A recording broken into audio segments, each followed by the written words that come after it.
Mark Lynas, welcome to the podcast. Thank you, Yascha. Great to be here. So I've been following your writing for a long time, and I had the great pleasure of meeting you. You actually welcomed me into your home a few years ago when I was close by for a literary festival.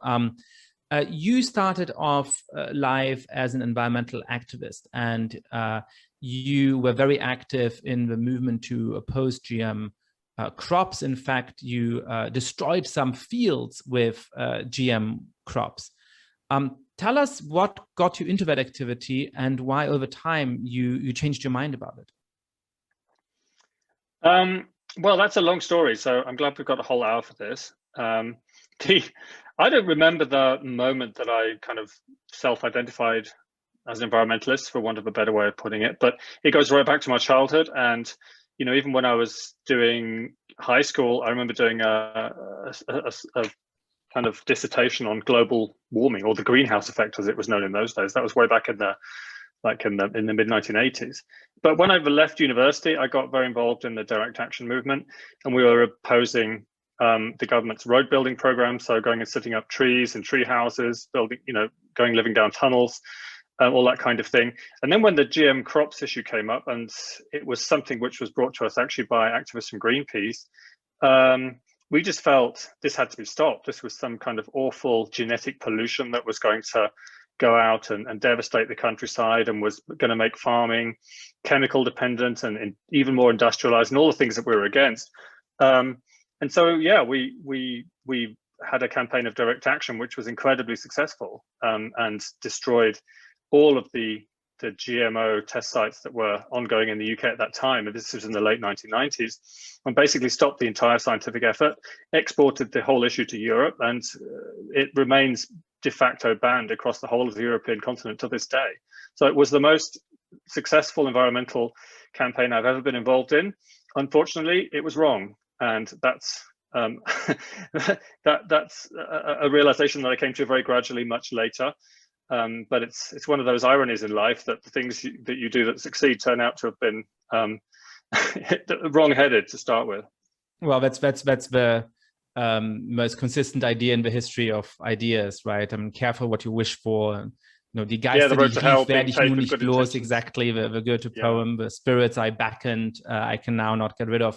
But why were you wrong? What were you wrong about? Why is it that fears about GM crops that many people still have today are misplaced?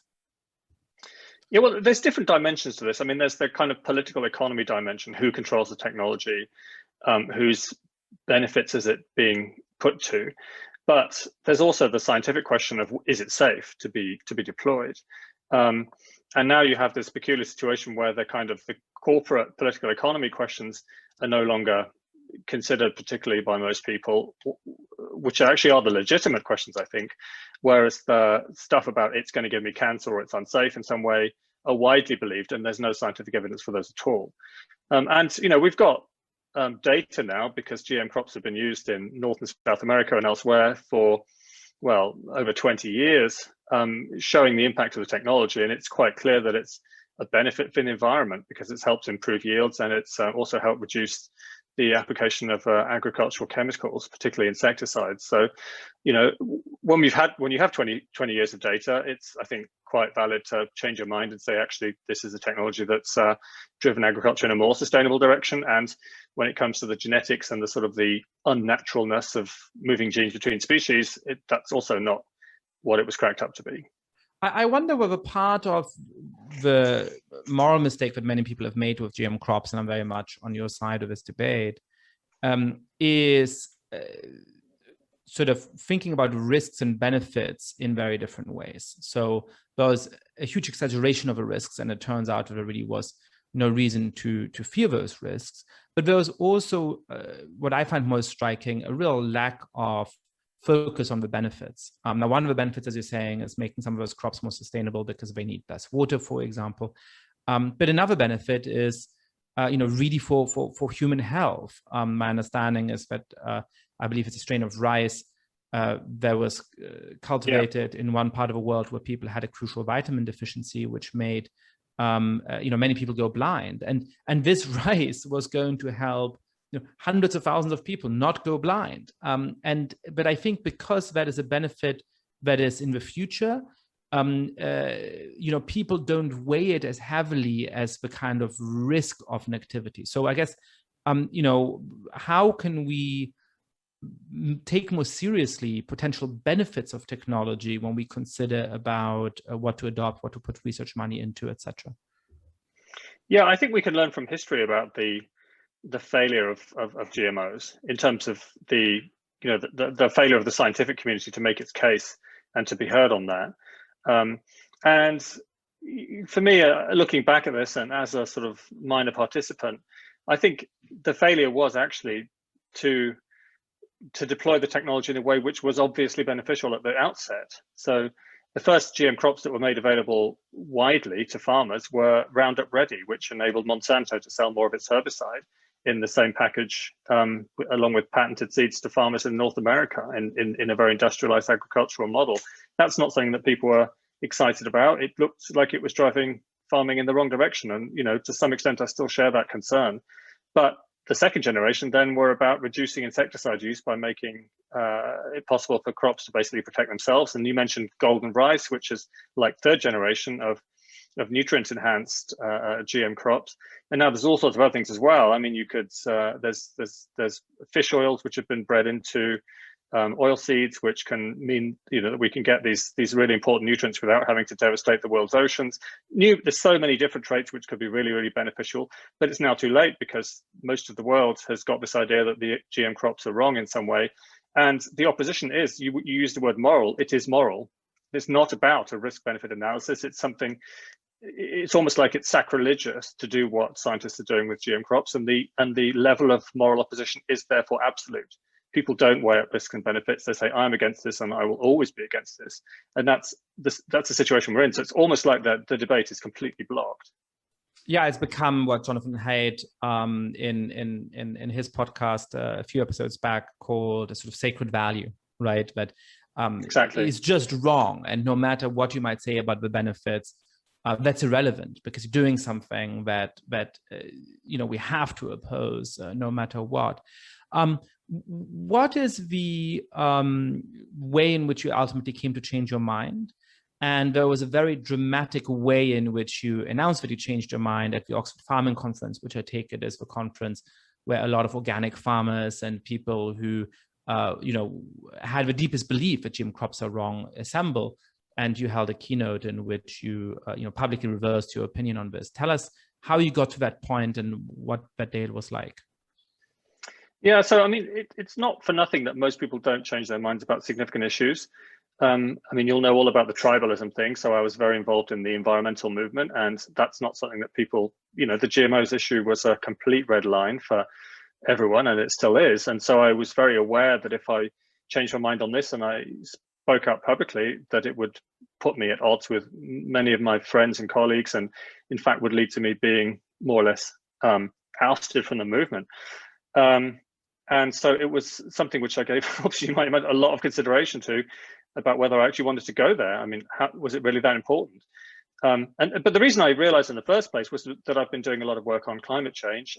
I'd spent 15 years, I've written several books on climate change, and I'd been out there arguing that we needed to respect the science. We should listen to the scientific consensus, the 97%, whatever it is, all of those thousands of papers that have been published showing that climate change is real. So if you're going out there with a trust the scientist message on climate change, then having a kind of don't trust the scientist message on and ignore the consensus on GMOs struck me as being just completely inconsistent. And I felt it was undermining my role really as a science communicator, which was something that I took very seriously. That was my profession, that was my career as far as I was concerned. So I kind of, and I tell the story in my book, Seeds of Science, I kind of had to choose between two different tribes, the environmentalist green tribe or the scientific evidence-based tribe. And I chose the latter because that, after all, that's really my worldview. I'm a kind of creature of the Enlightenment. I believe that there are such things as objective truth, and that science is the best way anyone's ever come up with to try to get there.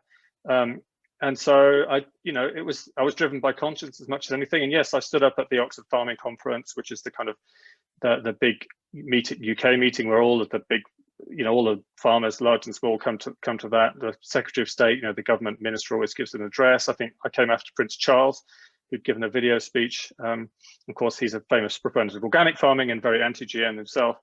And my first sentence was to apologize, and I said I apologize for what I did with destroying crops and GM crops, and I think that was wrong. And what was the reaction? Were you in fact cast out of the tribe?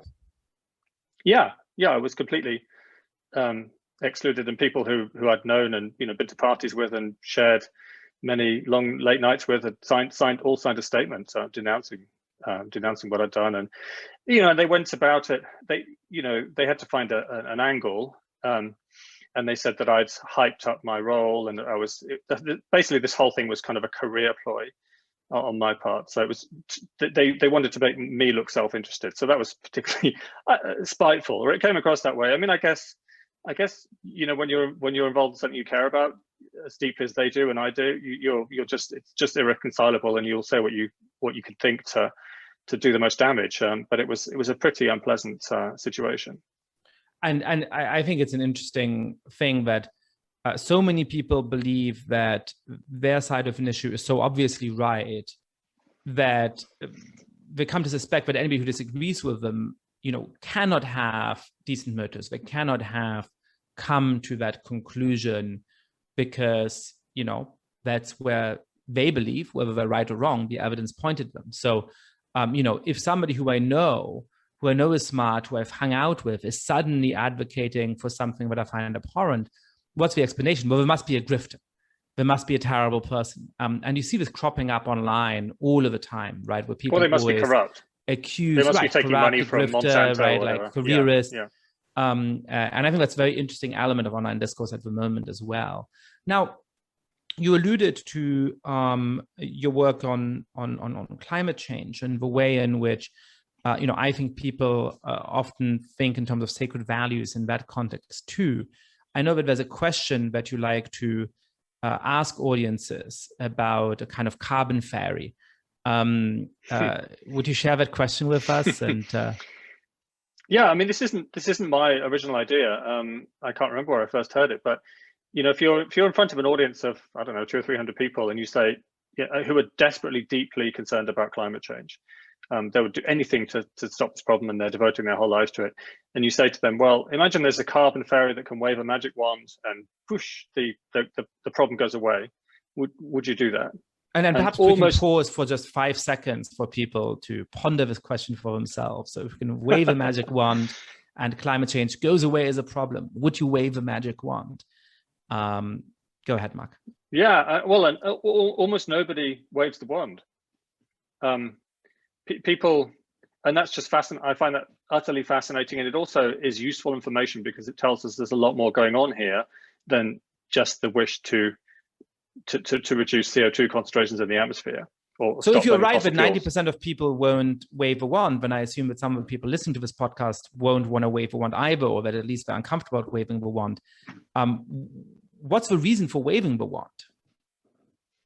Well, I mean, it's sort of the wand is sort of symbolic for nuclear power, in that there's been a technology which is completely scalable, completely ecologically benign, and it's been around for 50 years, and yet we're choosing not to use it. And the people who claim... before we get into nuclear power, I think, I can see how those two things might be connected, but I think it's interesting in itself, right? Which is that, often there's a real problem in the world, and sort of we believe that we're motivated by the problem, but actually we start to invest all kinds of other things into the problem, right? And so I think a lot of people think, hey, the fight against climate change is not just about climate change, it's about building an economy we want, or it's about making sure that we don't live in these horrible cities where people have long commutes and drive SUVs, which they dislike for all kinds of aesthetic and other reasons in any case.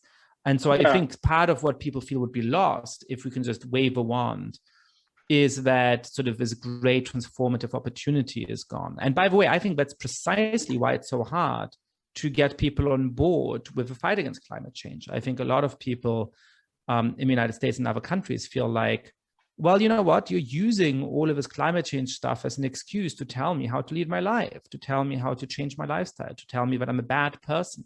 And so screw you, right? If that's what you're using it for, then I'm just going to deny the whole thing. I'm just going to say, let's see what comes. And so that's, I think, to me, you know, we can get to nuclear power in a moment, but that to me is sort of core of a dispute, and why it's so important for people like you and me who really do care about climate change, who really do worry about its impact, say, no, we should care about it because of the terrible impact it's having on the planet and on human life. We shouldn't care about it as an opportunity to put through all kinds of our preferences we might have. We should care about limiting its impacts. And then we can think about how to do that. But obviously, if there was a magic formula to get rid of results, we really should use it. And I guess I would say to my audience, if you are uncomfortable with waving the magic wand, you should interrogate yourself about whether sort of your concern about this topic really is coming from where it should do. Yeah, well, you just answered the question very, very eloquently. And the magic wand is the carbon fairy is sort of a symbol for the fact that most environmentalists don't want to reconcile solving the climate problem with reconciling to industrial capitalism, essentially. So if you were to say, we're going to leave the whole system unchanged, big corporations, inequality, people doing all these terrible things, living in big cities, distance from nature, you want to leave all that unchanged, just solve the CO2 problem, people don't want to do it. Or at least the people who are motivated by, or think they're motivated by addressing climate change don't want to do it. And so that's ultimately why those of us who did want to wave the wand and consider ourselves sort of eco-pragmatists, if you like, because of the urgency of the situation, if we want to save the coral reefs, you've got to wave that wand, right? You can't go trying to start a revolution that, you know, it would take decades to play out, and even if it worked, it would probably be worse than where we started off, where most revolutions are. So the idea of being pragmatic and just getting the job done and getting it done in the quickest and easiest way possible was something that actually required a whole rethink of environmentalism itself. And that's where we came up with this term eco-modernism. And there was a lot of people, you know, really thinking about what is it about environmentalism, which means that it simply cannot allow itself to address problems in the easiest, quickest, and most, you know, ways which are most likely to succeed.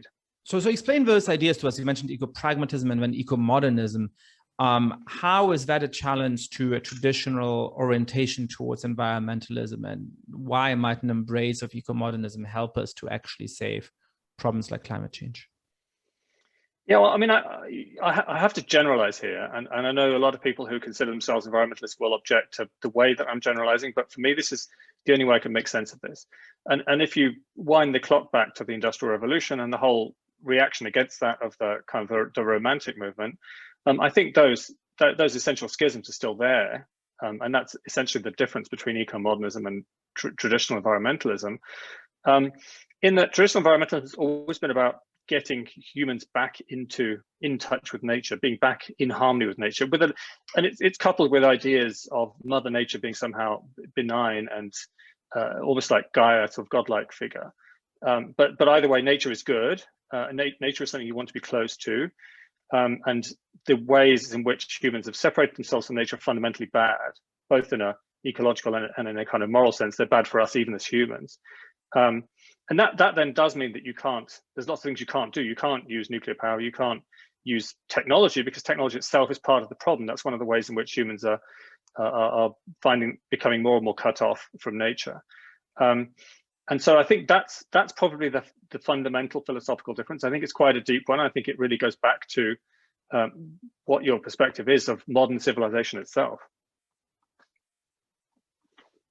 Yeah, so there is a kind of idea of an original sin, right? And that part of the reason why it would be bad to wave a magic wand is that we've sinned against nature. And in order to make the world right, and in order for us to be in moral balance again, we need to self-flagellate, and we need to sort of go back to the past in a certain kind of way. We need to put an end to sort of the excesses of modern civilization.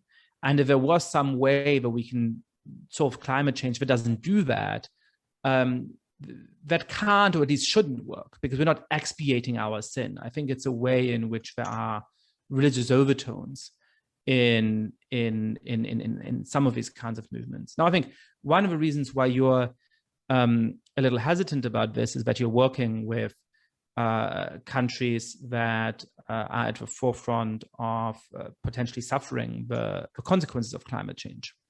And they don't have a moral luxury to say, these are impacts, we worry more about our soul than we worry about, our people surviving floods and so on. So tell us a little bit about the work that you've done, I think, in the past with the Maldives and now with a coalition of countries. Yeah, I mean, the kind of romantic reaction against industrialism is all very well if you live in an industrialized country. But if you're in sub-Saharan Africa or in, South Asia or many of the countries which would consider themselves least developed or developing, that's not the problem. The problem isn't that you've got a surfeit of goods and you're basically drowning in consumer affluence, and therefore that's what we need to react against. That your problem in most of the world and in the global south is that you're poor. Your GDP is still very low, and your lifespans are also very low, and you don't actually have access to modern civilizational benefits. So the reaction against it doesn't make any sense. And so I think, I've recognized in dealing with the climate challenge that it's impossible to do that in a way which keeps the global south poor. I mean, so their carbon emissions are low. We want them to stay low if we're going to save the planet, because there isn't the carbon space for them to follow the same dirty industrialization path, all based on fossil fuels, in order to achieve affluence. So what are we going to do? And that's been the kind of fundamental Gordian knot in the whole climate change policy process from the original Earth Summit onwards. That developing countries, led by China, but India as well, and in fact pretty much all of them, said, why should we take any cuts in greenhouse gases? We haven't developed. You in the rich world are the ones who've caused this problem. And the rich world refused to do anything about it. Bush withdrew from the Kyoto Protocol, and so we basically had this kind of Mexican standoff, which has continued pretty much until the Paris Accord, which was the point where developing countries agreed, okay, it's pretty late in the game now, we're going to have to take carbon targets as well, but the quid pro quo is that they'll be voluntary. So I'm working with the Climate Vulnerable Forum, which is a group of 48 of the world's most climate vulnerable countries. It was co-founded by the Maldives a few years back, and it's currently led by Prime Minister Sheikh Hasina from Bangladesh. And the approach that they've taken is one of, rather than saying we're just fundamentally victims because we're climate vulnerable countries, they've coined this new term, and Sheikh Hasina mentioned this for the first time at the General Assembly in October, of what they call climate prosperity. So they talk about, she's doing a climate prosperity plan for the whole country now, and many of the other CVF countries are doing likewise. So basically the deal is we are aiming to achieve prosperity in a conventional economic sense within 10 or 15 or 20 years. We want to be a middle income country. We don't want to be an LDC, least developed country anymore. So how can we do that in a way which also takes us on the track towards net zero, which is where we have to go if we're going to have any chance of reaching 1.5 degrees, which is the target of CVF and the Paris Accords, of course. So how do you reconcile those two things? Well, you have to look at the numbers, right? So you have to have it's basically a big financing challenge. You've got to put in an absolute shadow. Before we get into the numbers, which I want to get to, and I want to talk about what you think the way to actually get towards the goals is. But part of this really is about the vision. I think that there is a kind of vision in which things are getting worse and the future is going to be even worse, and climate change is the biggest danger in that. And so the most we can hope for is to avert catastrophe, right? We have 10 years to save the planet, but if we save the planet, our life is going to be a little poorer, a little less good than today. And that's sort of the extent of our ambition, right? And I think what's interesting about what you're talking about climate prosperity, is a way of putting that upside down, to say, no, we should be aiming for a future in which 50 or 100 years from now, people in affluent countries can still drive nice cars, and they can still go on holiday, and they can use planes, and they can travel internationally, and all of those wonderful things, all of those incredible achievements of human civilization, but also help to tie people to each other across regions and countries. But we need to find ways to do that aren't damaging to the environment. And the same part of a vision when you're talking about less developed countries. It's not, oh, well, they should find sustainable ways to basically have subsistence agriculture at a very low level of human development, at a very low level of access to education and material goods. No, we need to find ways to give them the middle class lives that they seek, but once again, do that in a way that is environmentally sustainable. So I think what I'm interested in this conceptual shift. I wonder whether we can say a little bit more about that. Yeah, well, you've got it spot on. It's essentially a complete inversion of the traditional climate change narrative, which has always been about kind of sacrifice, austerity. To some extent, it's about going backwards, because it has inherent within it this idea that things were better when we were poor. And subsistence agriculture is therefore better than industrialized agriculture. Therefore, why would you want to industrialize poorer countries? So it was never going to be possible to do that. And so inverting that narrative and making it not about austerity, but about prosperity is therefore brought all of these countries on board in a way which was never possible before, because they can achieve their aims of becoming middle income countries and having a middle class and becoming prosperous at the same time as solving the climate problem. And I think we can probably only do that now because the technologies are there which enable it, which they probably weren't 10 or 20 years ago. But it's still, I think, a huge reframing of the entire climate change narrative, and it's only just begun to percolate through. I don't think it's at all understood by the majority of the community out there, and certainly not by the majority of the environmental movement, just how significant a shift this is. So let's go through that.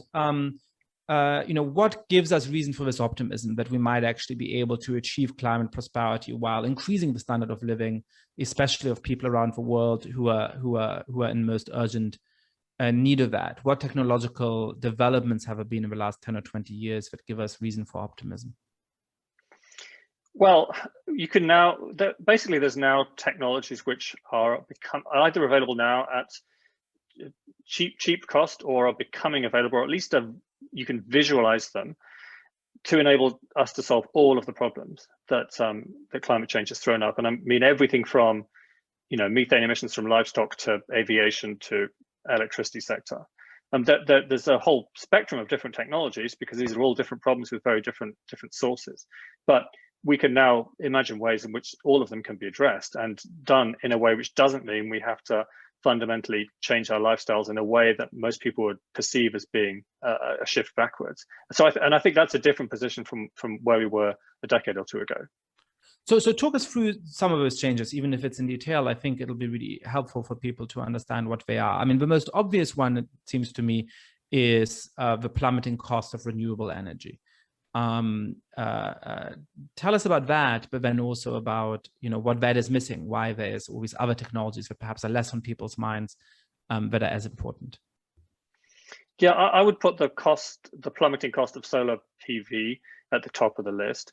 So you can now, in hot countries of the world, particularly hot deserts, you can build giga scale PV for, and get electricity out at roughly 2 cents a kilowatt hour. That's the cheapest electricity anywhere in the world by a long shot, way cheaper than anything you can get from fossil fuels. And so the days when you had to subsidize solar or other renewables have just gone. It's the cheapest option. Why would you build a coal plant when you've got the hot desert next door in Rajasthan or wherever, and you might as well. And it's also very modular, so you can just put in as much of it as you need, and you can scale it up as rapidly as possible. Now there are still problems with that. We've still got the intermittency challenge, obviously. So the intermittency challenge is what when it's winter, or what when it's night, and you suddenly need a lot of electricity. Is that broadly right? Yeah, exactly. I mean, the weather-dependent renewables like wind and solar have this fundamental problem, but you can back them up now with better grid interconnections. There's grid scale battery storage is now becoming a reality, hydropower. So there's lots of different ways, and ultimately we'll need to find ways to generate liquid fuels from clean energy sources, so that we can then look at replacing fuels in transport, all the things that oil and gas basically do. And that's also on the scene now too. My one concern with the renewables, certainly in the more heavily populated parts of the world, is that there might be a conflict with biodiversity, in that we need to basically release land for wilderness and for rewilding. And if you cover huge areas with renewables infrastructure, then that might go against that. So I think the ecological arguments for nuclear fission still apply. Whether it can come in at the kinds of costs that it can outcompete or compete with renewables remains to be seen. But I think we should definitely do a lot more work on that, because environmentally, nuclear fission is probably the best of all. And so explain why you believe that, since I think that's probably the topic on which there's going to be most resistance. Yeah, I mean, so nuclear power suffers from an image problem, obviously, similar to the GMO thing, but goes back even further. But the reality is that this is a technology which can deliver enough power to run whole countries carbon-free, with almost no environmental cost at all. Simply because the energy density of uranium fuels and the fission process is so high. So you can, you take a couple of square kilometers of land and you can run an entire city. You can't do that with solar. It takes 100 to 1,000 times more land area to generate the power that you'd need using renewables, because it's a much more diffuse energy source. That's not to say that renewables are bad. I mean, I think they are going to be the mainstay of the solution to climate change, but in a lot of places and a lot of times we'll still need nuclear to do all of the other things, not least to produce the liquid fuels, hydrogen and ultimately ammonia, which are then going to help us solve shipping, aviation, and all of the other things that you're still using oil for. What about the risks of nuclear? I had that debate a little bit with Zion Lights when she was on the podcast. And then we had a Persuasion, a piece by Bill Buddinger, disagreeing with some of my sort of tentative statements. But it's a question of risk, which is to say, what is the worst case scenario with nuclear? And in particularly, when you see the failures of governance over the last year in the pandemic, for example, when you see the extent to which governments actually often fail, when you see the variability in the quality of corporate governance as well, what can give us confidence that if we really scale up nuclear and we have it run in many different countries around the world, in many different political environments, you're not going to get some places where it just goes very deeply wrong because of mismanagement, of corruption, of incompetence. How can, is there a way to avoiding those worst case scenarios that should put those fears at ease? No, I don't think anyone could ever say there will never be another accident. I mean, any technology can fail. Obviously, you do your utmost to mitigate that, but we all see planes crash, and yet we continue to fly. We know that it's a very small risk, but it's a risk we're prepared to take because the benefits vastly outweigh the risk. And I guess it's the same for nuclear. I mean, if you look at the deaths per terawatt hour metric, which is probably the right one to use if you want to quantify it, nuclear is the safest of all of the energy technologies out there, even safer than solar, because people fall off roofs when they're installing them. No one in the West has ever died from a nuclear power accident, and that remains true even after 3 Mile Island and Fukushima. What happened in the Soviet Union with Chernobyl was a special case because of the design of that reactor and of the system. So the worst that happens is that a lot of people get very scared. It's a psychological, political challenge primarily, and people have to evacuate from certain areas for a certain time, which is pretty bad. I'm not saying that what happened in Fukushima wasn't serious. It really was serious, and it was an absolute catastrophe for the people in the surrounding communities. But had they stayed put, they probably would have suffered a lot less than happened during the evacuation. But we only know that looking backwards now. And by the way, I've been to Fukushima. I've been to those places, so I speak from at least some level of personal experience. Well, what about the fear that we haven't yet experienced the worst case scenario, that in the end Chernobyl was contained, that Fukushima could have gone much worse than it did, and that in the worst case scenario it would just sort of make a huge area uninhabitable? Do you think that is a mistaken fear, or if it isn't a mistaken fear, why is it nevertheless worth doing? Oh, that's a completely mistaken fear. The absolute worst that can happen pretty much is what happened at Chernobyl. Areas do not become uninhabitable. I mean, Chernobyl is surrounded by a thriving wildlife zone, which is inhabited by all sorts of things, including a lot of people. But there's wolves and all sorts of endangered species which have come back there and are thriving. in what was never intended as a nature reserve, but has become such. So this idea that you sterilize large areas of the planet, simply, that's science fiction. But it's something which is stuck in people's minds. But that's why I say it's primarily a psychological challenge. But I think we should look forward at the fourth generation nuclear technologies, which are being trialed at the moment, and they just have some really incredible possibilities. There's a company called Moltex, which is designing a reactor, which I think they're going to build the first one in Canada, which basically runs off spent nuclear fuel from the previous generation of nuclear power. So, and you've got enough of this stuff now lying around to run pretty much the whole globe for 1,000 years. So if you can run, if you can burn up existing nuclear waste in order to solve the climate problem, I can't see that many arguments against that. Oh, that's fascinating. I hadn't heard of this. So the idea here is that you don't even need to create new nuclear waste. You basically use for decomposing old fuel rods in order to generate new electricity. Is that the idea? Yeah, because most of the original light water reactors, as they're called, didn't burn up most of the uranium. So they only used about 4% of the energy in the fuel. So the other 96% still sits there, and it's now called spent fuel or nuclear waste. So all of that can be repurposed, and in the new generation of fourth generation reactors, particularly the molten salt variety, they just can solve the problem. You can get rid of all of the long-lived waste. You can burn it up completely, turn it into short-lived stuff, which then becomes safe after 100 or 200 years. And actually, many of them have other useful applications in medicine and such like. So this whole idea that you need to build a repository which is a mile underground because all this stuff's so dangerous. I mean, that was the worst mistake the nuclear industry ever made, was agreeing to that proposal, because they thought they were going to reassure people. It's a bit like the vaccines. When you take it off the market and you think it's going to reassure people, it does the absolute opposite. Everyone thinks, oh my God, this must be deadly dangerous stuff, because if even the experts are worried, then we should be 5 times as worried. And so they should never have agreed that nuclear waste needed to be isolated for 1 million years. It's completely pointless and completely goes against the physics of what radioactivity even is. That's fascinating. Now,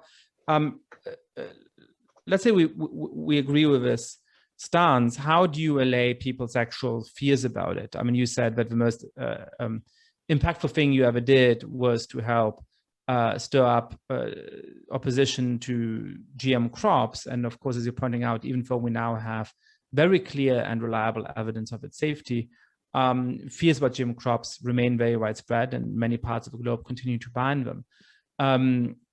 So it's fascinating to hear how you changed your mind, but not nearly as many people have changed their mind about it as would be rational. What do you think the realistic prospects are for people changing their minds about nuclear, and how should people who want that outcome go about it? Well, people won't change their minds when they're trapped within the tribal boundaries of the existing environmental movement, because it's very difficult to do that, and the risks to you as an individual from speaking out are too high. And so people are trapped within these kind of self-policing intellectual community. They're not going to change their minds, and you'll know more about this than anyone. So we have to rebuild the environmental movement from the ground up, and that's what eco-modernism seeks to do. There's eco-modernist groups incipient now in numerous countries across Europe and elsewhere, helping get MPs elected, just change the conversation in a direction which is, I would say, progressive. It's pro-technology. It's comfortable with progress. In fact, it's excited about solving problems and achieving a more prosperous future. So, like I say, it's a very different conceptual level. You can't just convincing some Greens to change their mind about nuclear wouldn't really do the job. It's actually a full-scale shift, a philosophical shift, I think, which needs to take place, where we have a different kind of environmentalism, which actually is holds some promise for the people of the world, rather than telling everyone they're bad and they should go back to doing things that they used to do 300 years ago. I mean, it seems to me that is a lesson that is perhaps even more general than the environmentalist movement, which is that in order to win over hearts and minds, and in order to be able both to build a better future and win political support for it, progressives in the broadest sense need to have an inspiring vision of what the future might look like. They need to say, hey, yes, our society has these problems, but here's the vision for a society in which those problems might be overcome. I think one of the really striking things at the moment, whether it's about the economy or about the discourse about race in the United States, is that visions of the future never seem to have that element. They never seem to have, the promise that, hey, if we do these things, we're actually going to build a society that is worth having, that is worth fighting for. How do you think people can draw on the Eco-Modernist Manifesto or on other pieces of sort of writing that you've done around the environment and climate to build that more forward-looking politics? Well, I mean, that's a really fascinating question. But why is it that all future fiction is dystopian? Why is it that whatever the vision of the future is, it's always a society which is basically collapsing for one reason or another? So it's very unusual, and it's quite difficult to have a positive, optimistic view of the future. And the same goes for our attitudes to technology. So the conventional viewpoint is that, well, we might solve this problem, but we'll end up creating a worse problem. Then we'll try and solve that problem, and end up being an even worse problem. And so, basically, things always go from bad to worse to even worse still. And I don't think that has to be the case. And in fact, the history of modern civilization shows that that's not the case. If you look at medicine or any of the other things which have enabled us to become so well fed and to live such long and prosperous lives for at least the global north, the evidence is quite clear that that's not happened. And in fact, where problems have come up, where they have been addressed by technology or by politics, of course, as well. So I think a kind of can-do pragmatic attitude is something which has very deep roots and challenges a lot of very widespread thinking. And this goes much broader than just the environmental movement. I think it's something which is common to a lot of modern political thinking across the board. Yeah. So I think building this can-do attitude is incredibly important. It strikes me that when people on the left who are pessimistic go up for election against people on the right who are pessimistic, they always lose. Because no matter how much you can get people worried about abstract concepts like climate change or like the big corporations, fear works much better when you can put it in concrete terms, when you can say, here's the enemy, the person who doesn't look like you, the person who doesn't have your values, this other politician who should scare you. And so if it's a competition of fear, I think the worst kinds of people on the right will always win. When it's a competition of hope and optimism, of a vision for a future, I think the left often has good cards.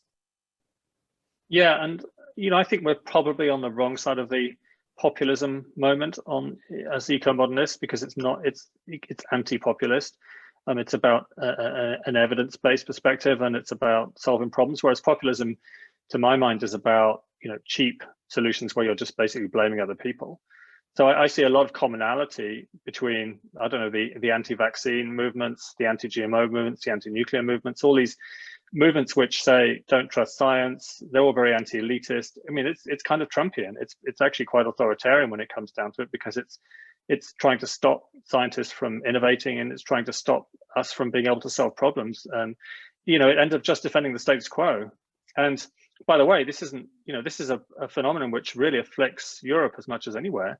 You've got countries that consider themselves highly progressive, like Germany, which are in reaction to events thousands of kilometers away, are shutting down their nuclear power stations, keeping coal on the grid for decades to come, and yet still have this idea of themselves as kind of green pioneers. And it's I don't know. I think it's just we have to really challenge these existing paradigms, and we don't have much time left to do that. So I think it's really important that anyone listening to this just feel able to get out there and and to kind of open up these debates a lot more than has been the case in the past. Well, I mean, I think another example of this is vaccine hesitancy in some of the countries that generally most claim to believe in science. France has some of the highest levels of vaccine hesitancy anywhere in the world, higher than in the United States. On a slightly sillier note, I remember working as a graduate student in the Bibliothèque Nationale in Paris, and they didn't have any Wi-Fi. And when I inquired why they didn't have any Wi-Fi, This is, perhaps about 10 years ago now. They told me that the librarians had complained that the Wi-Fi was giving them headaches, and perhaps would give them cancer, and so they disabled the Wi-Fi out of this very irrational fear about this new technology. I want to conclude this conversation, push you on a slightly different topic. So your mantra is to believe the scientists and to trust the scientists, and that is my instinct too.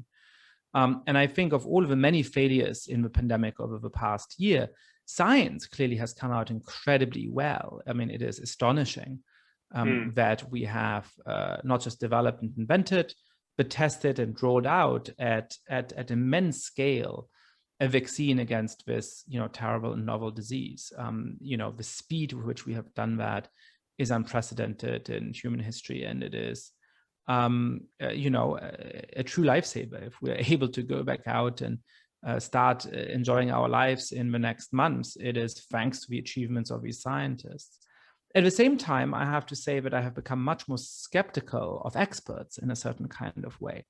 I've been struck by the slowness with which public health authorities at the beginning called for offices to be shut down, for mass events to be shut down. I was struck by the extent to which the guidance for a long time was that masks didn't work. You can debate as to why that guidance was given. I think part of it was epistemological conservatism. There wasn't proof that they worked, which is, I think, the wrong way to think about it. But that's part of what happened. Part of it, I think, was also the sense that, well, we don't want people to go out buying masks because we need them for our doctors and nurses. So perhaps let's not be completely upfront about this.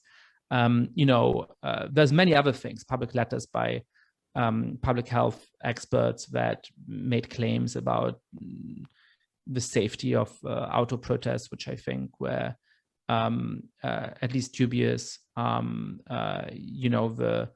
The failure on prioritizing vaccines in a sensible way. I mean, sort of again and again, there was points at which a skeptical reader of a lot of information on Twitter was months ahead of what the official guidance by public health experts and politicians were. So, where does the line lie between trusting the science and trusting the experts, or believing in the great liberatory prospect of science as I do, but maintaining a healthy skepticism about the ability of authorities, including public health authorities, to actually give us reliable, sensible information in a timely manner? Yeah, that's a really tricky one, and you're right. I think you put your finger on it, that it's not believing in science doesn't mean trusting authority blindly, and institutional science is different, I think, from what's out there in the scientific literature. I think there was a lot of evidence in the epidemiological literature that lockdown should have been adopted much, much earlier. And on the mask wearing thing, I actually think that the Western authorities were very reluctant to learn from Asia. Asian people have been wearing masks for a long time.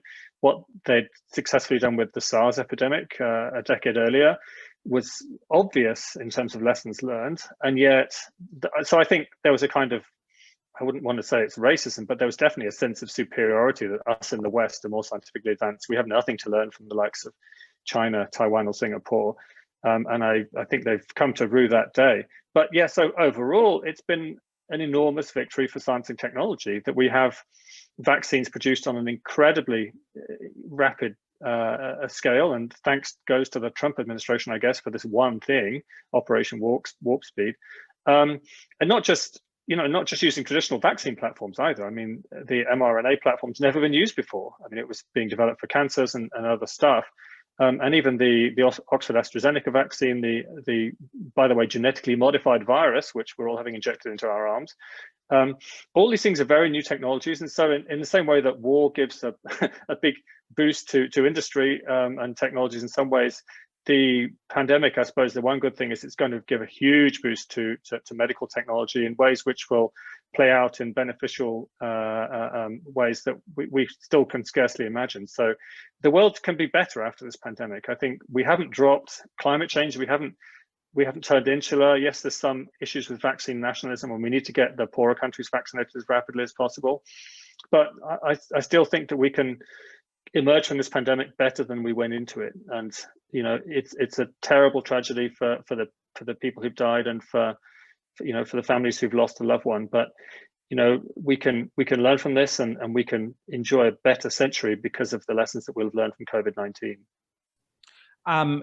That's the hope that I have for the pandemic as well. I think it is imaginable that the pandemic will, in the end, save lives, as strange as that sounds, both because we have learned how to rapidly deploy mRNA vaccines, and in principle, we should be able to do that across a range of different viruses, and potentially we might be able to do that against even more deadly respiratory viruses that we may face in the coming years and decades.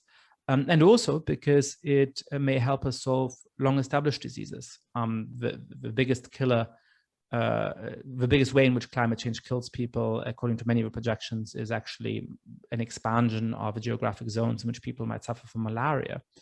And it looks as though there are now some very promising trials underway with mRNA vaccines, which may help protect people against malaria. It would be a very strange and ironic way in which this pandemic would help to save a lot of lives. But if we end up getting a malaria vaccine out of it, that would be, a true improvement for humanity. Mark Lynas, thank you so much for coming on the podcast. Thank you, Yascha. I've enjoyed it immensely.